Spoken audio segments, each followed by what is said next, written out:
¿Cómo una persona que se ha aislado a sí misma, que no habla con los medios de comunicación, que no ha salido de su sencilla casa durante años, puede ser hoy la figura más influyente en Irak y el marge de los chiitas? Esta es una pregunta que durante mucho tiempo ha sido un misterio para los analistas.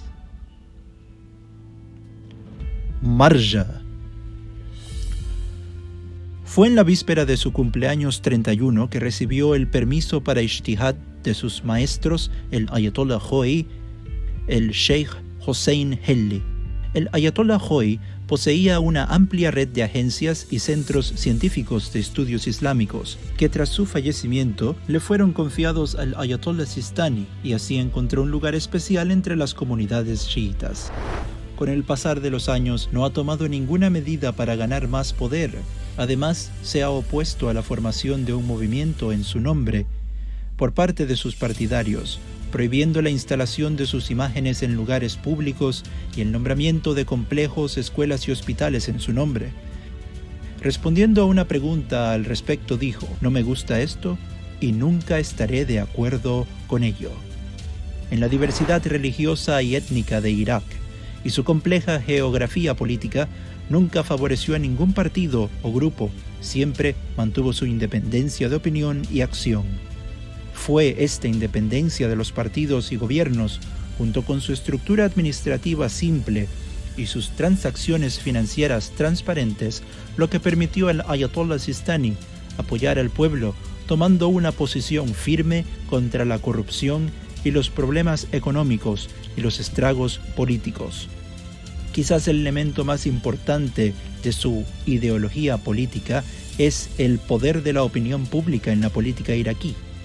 La sociedad ideal de Ayatollah Sistani se basa en la participación efectiva de las personas en el desarrollo sociopolítico, oponiéndose a la idea de influenciar las instituciones gubernamentales con la opinión de las figuras religiosas.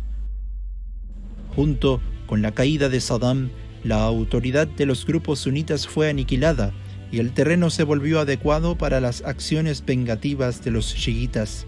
Fue en este momento terrible cuando el Ayatollah Sistani encomendó al gobierno iraquí la seguridad y protección del pueblo, independientemente de su afiliación racial, religiosa o intelectual, afirmando que el diálogo pacífico y la convivencia entre chiitas y sunitas es la única solución a las disputas.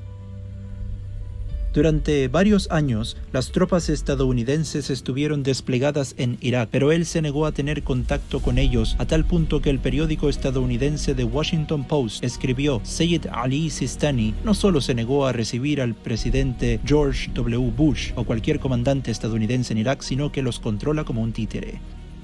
Al mismo tiempo, el periódico Al-Hausa, que publicaba las declaraciones de Muqtada Sadr, fue censurado. Este incidente marcó el inicio de un conflicto entre los militantes de Jaish al-Mahdi y las fuerzas estadounidenses en Irak. Los tanques estadounidenses entraron en Karbala y la ciudad de Najaf fue sitiada. Los militares de Jaish al-Mahdi se posicionaron en el santuario sagrado del Imam Ali, la paz sea con él, y por tanto los conflictos llegaron hasta el santuario, recibiendo algunos daños, y fueron muchos los militantes y civiles que murieron. Los estadounidenses y el gobierno iraquí no pudieron resolver la crisis. Eventualmente, con la mediación de Ayatollah Sistani, se logró obtener una resolución pacífica de este problema y se le otorgó al Ayatollah Sistani la responsabilidad administrativa del santuario de Najaf y de la mezquita de Kufa.